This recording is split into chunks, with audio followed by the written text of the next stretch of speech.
Hello les gars, nouvelle vidéo, bienvenue à tous dans cette série de vidéos Back to My Prime. Alors Back to My Prime, on est à l'épisode 3, si vous n'avez pas vu les derniers épisodes, je vous encourage à aller les regarder, ils sont super intéressants. Donc voilà les gars, je suis super en forme en ce moment. Suite à l'épisode avec Fred, là je suis un petit peu dans une phase de rodage où je revois tout mon entraînement, toute ma programmation pour essayer juste du coup d'atteindre mon objectif qui est de sortir le meilleur physique possible, mon physique prime. Aujourd'hui on va regarder ensemble les différents entraînements que j'ai fait cette semaine, un petit peu les modifications que j'ai faites et on va faire un super entraînement les gars. Aujourd'hui c'est une journée un peu plus chill, on est le week-end, on va faire un entraînement un peu plaisir, une séance push au Muscle Factory. Avant ça les gars, qu'on teste ensemble un produit que j'ai acheté dans mon gym, c'est un smoothie protéiné qui n'est pas vegan. Qui n'est pas vegan parce qu'il est à base de chicken et c'est un smoothie qui est un petit peu spécial parce qu'il fait 60 grammes de protéines et 350 calories. J'ai dégusté tout à l'heure là à l'instant un super cheesecake avec un petit café au coconut. On va aller prendre un petit peu de protéines maintenant. Donc là 60 grammes de protéines, on va être dans une phase anabolique, ça c'est cool et on va voir ce que ça donne. Bon les gars, on fait ça pour la science, je fais ça pour vous parce que bon, c'est pas que je suis vegan, loin de là, mais je pense pas que ça soit le chicken le plus glorieux du poulailler. Pour qu'il se retrouve dans ce smoothie là, ça devait être un chicken bien vilain. Donc voilà. Bon, c'est goût strawberry, ça sent super bon déjà. Faut peut-être mélanger un peu avant. J'ai pas envie d'avoir un, je sais pas, un bout de chicken ou j'en sais rien. On mélange.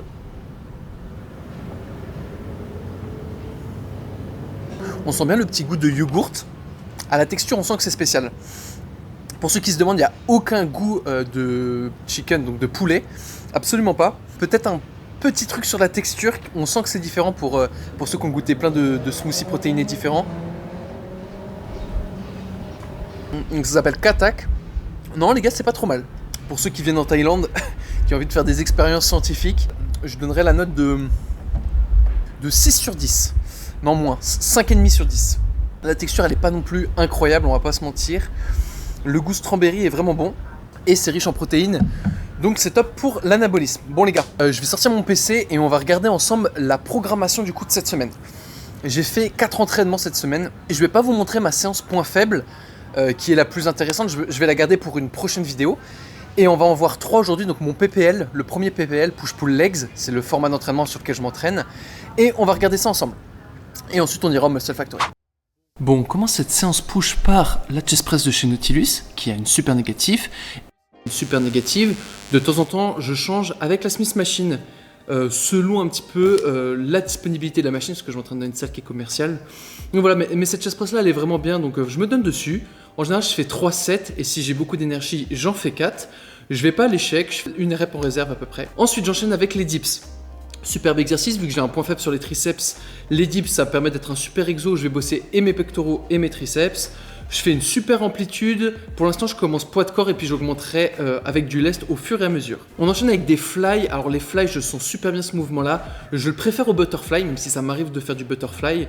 Mais sur les fly j'ai un super étirement sur la zone claviculaire du pectoral donc je préfère. Je fais environ 4 sets dessus, là cette semaine j'en ai fait 4. L'idée c'est vraiment de congestionner et d'envoyer vraiment une brûlure intense au niveau des pectoraux pour avoir des courbatures sur les prochaines semaines. Ensuite on passe sur les triceps, donc on commence par travailler la portion latérale du triceps, le vaste externe. Pareil là je me brûle. Là actuellement j'utilisais une double poulie mais je viens de recevoir une poulie simple donc je vais pouvoir travailler en unilatéral pour aller chercher un peu plus deep, un peu plus d'amplitude, un peu plus de contraction, ça va être super intéressant. Donc voilà, cet exercice là je le fais sur 3 sets ou 4, pareil il n'y a pas forcément de règle et je superset avec des extensions au-dessus de la tête pour vraiment venir travailler la longue portion du triceps. Donc là on travaille les 2 portions du triceps dans un seul exercice. C'est vraiment top, ça fait une sorte de bicep qui détruit mes triceps, donc c'est un exercice que j'apprécie vraiment bien. Pour le faisceau latéral, donc là j'utilise une cuff vu que j'ai des très longs bras et je mets un fat grip dans ma main pour bien contracter mon bras et sentir au maximum mes deltoïdes vu que c'est le seul exercice. Je fais des séries longues, mes deltos ils répondent hyper bien aux séries longues. Et voilà, c'est un superbe exercice pour moi, j'ai pas de retard au niveau des épaules donc ça me suffit largement. Mardi, séance pull. Alors comme disait Fred, pour les séances pull, je suis obligé d'envoyer des séries longues. Donc je commence avec du pullover. un exercice que je sens hyper bien. Je rajoute des fat grips sur la poignée pour vraiment avoir une superbe contraction sur cet exercice-là. Je monte le poids au fur et à mesure. Là, j'ai fait 5 séries dessus, c'est beaucoup. Et je reste en série très longue. Série très longue, j'essaie vraiment de créer une intention de contraction au niveau de mes dorsaux. Donc vraiment superbe exercice qui me permet d'enchaîner après avec un tirage horizontal, unilatéral pour le bas des grands dorsaux. Sur cette séance-là, je commence par le bas des grands dorsaux, je vais travailler ensuite les lombaires et je monte au milieu du dos pour rajouter un petit peu de steak à ce niveau-là. Là, je fais une légère inclinaison pour augmenter la contraction sur le bas de mes grands dorsaux. Je fais une petite rotation au niveau des poignets pour vraiment solliciter au maximum mes dorsaux. Superbe exercice. Pareil, là j'ai fait 4 sets. Donc vous voyez, on est au deuxième exercice, on a déjà envoyé 9 sets dans les grands dorsaux. Mais c'est un point faible, donc vraiment je crée le plus de dommages possible sur cette zone-là. Ensuite, les lombaires. Banc à lombaires, classique. Là par contre, comme disait Gundy, je ne vais pas chercher un trop gros étirement sur les lombaires. Je me concentre vraiment pour avoir une bonne contraction, vu que j'ai une fragilité au niveau des lombaires. Mais c'est un super exercice, je le sens super bien, je l'incline à 35% le banc. J'ai fait que 3 sets dessus, mais ça me permet d'avoir un superbe exercice, super efficace au niveau des lombaires. Donc je le garde dans ma programmation, de toute façon, je vais l'avoir pendant longtemps celui-ci. Ensuite, un exercice un petit peu plus complet, un rowing buste penché à la Smith Machine. La Smith Machine de chez Nautilus, elle est un peu inclinée, donc ça me fait un superbe étirement au niveau des dorsaux. Et quand je ramène la barre, elle vient vraiment au niveau de ma hanche, donc j'ai une super contraction. J'ai une mobilité des omoplates pour venir contracter un peu le milieu des trapèzes. Donc là, le seul souci, les gars, sur cette séance-là, c'est que j'avais fait les jambes le week-end dernier. Et j'avais encore mes ischios qui étaient très fatigués. Et ça a été un peu le facteur limitant sur cet exercice-là. J'avais trop mal aux ischios, ça me faisait perdre un petit peu en gainage. Un peu dommage, mais c'est un superbe exercice. Je monte au fur et à mesure. Pour l'instant, je suis qu'à 3 plaques de 10. Je pense que je vais pouvoir monter un petit peu. Dernier exercice de cette séance, les biceps. C'est pas un point fort chez moi, mais c'est pas non plus un point faible. Donc, dans cette séance-là, je garde qu'un seul exercice. J'ai d'autres exercices biceps dans le reste de la semaine. Mais là, c'est une machine que j'aime bien. Je mets le coude un petit peu en arrière pour améliorer un petit peu l'étirement. Je mets des fat grips pour être très confort, des petites poignées parce que j'avais des petites tensions encore aux poignets. Super exercice, on continue. Mercredi, du coup, j'ai fait les jambes. Les jambes focus ischio-jambier. Donc, je commence par 5 sets sur ce leg curl allongé. J'ai pas de leg curl assis dans ma salle. Donc, je fais du leg curl allongé. Je le sens super bien parce que le leg curl de chez Nautilus, il est de très bonne qualité par rapport à d'autres marques. Là, j'essaie pareil de me bien concentrer, de bien sentir les ischio-jambiers. Autant pour les triceps, les gars, j'ai une attache qui est super longue, j'ai beaucoup de tendons, donc bon, on fait ce qu'on peut, on va essayer de rajouter du muscle, mais ça va pas être glorieux. Par contre, pour les ischios, j'ai quand même une attache qui me semble plutôt pas mal, donc il y a un potentiel de développer du muscle dessus, donc j'en vois. Ensuite, les gars, je fais 6 sets de presse à cuisse. C'est énorme, hein. Je sais pas si vous vous rendez compte, mais tu fais 5 sets pour tes ischios, t'enchaînes avec 6 sets de presse à cuisse, tes ischios ils sont KO. Donc dans cette séance-là, je fais pas beaucoup d'exercices, je me concentre sur une petite panoplie d'exercices où je monte en charge, je monte au fur et à mesure le nombre de répétitions. Là, cette presse à cuisse-là, je la sens super bien, elle est un petit peu lourde, mais je la sens vraiment très bien. Donc c'est un bon exercice, je la garde. Ensuite, quand on travaille les ischio-jambiers, c'est super intéressant de rajouter un travail des adducteurs. Déjà, ça va remplir un petit peu l'intérieur de votre cuisse. Et en plus, ils travaillent un petit peu ensemble au niveau des insertions, etc. Donc, je fais 3 sets pour mes adducteurs. Je ne pouvais pas faire plus, ça me brûlait trop. Je ne suis pas encore au full stack sur la machine. Je m'approche du full stack. Je pense que c'est faisable dans quelques semaines. On pousse derrière le dossier pour gagner un petit peu de force et rajouter un petit peu des reps en contractant au maximum ses ischio-jambiers. C'est un exercice qui est tout simple, basique, que vous devriez faire. Hein. C'est super important d'avoir des bons adducteurs. Et on termine avec une presse à cuisse horizontale avec un rail qui est un petit peu incliné.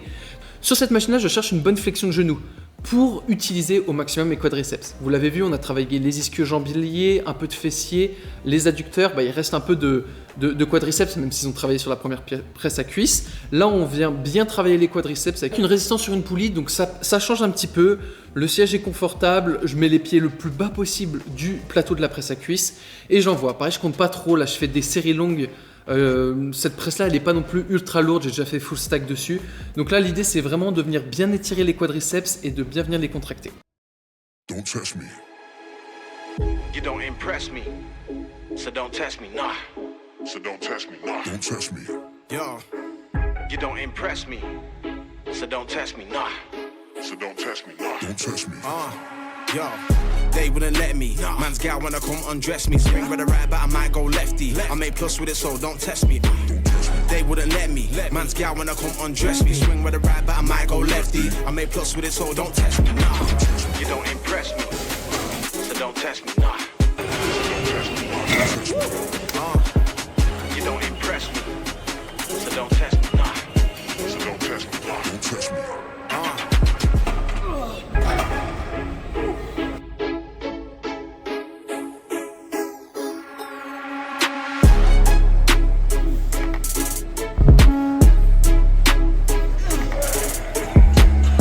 Allez, let's go!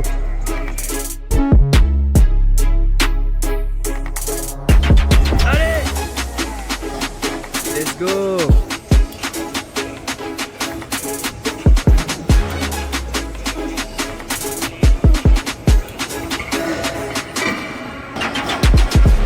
Oh putain!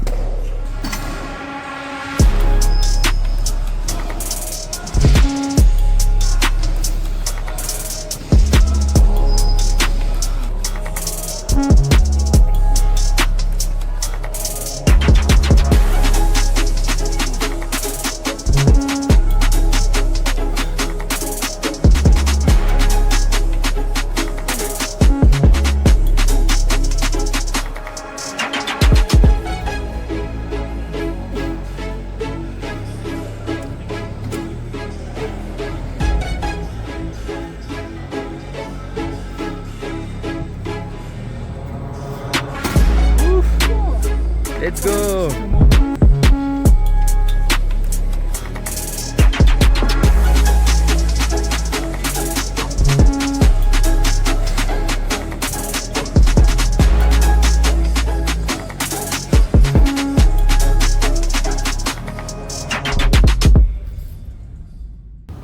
Hop là!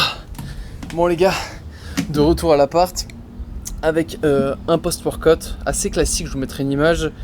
On a des fruits qui sont top, un peu de vitamines, un peu d'antioxydants. Là on a du kiwi et un mix de fruits rouges. On a également de l'avoine, oats pour recharger un petit peu en glycogène.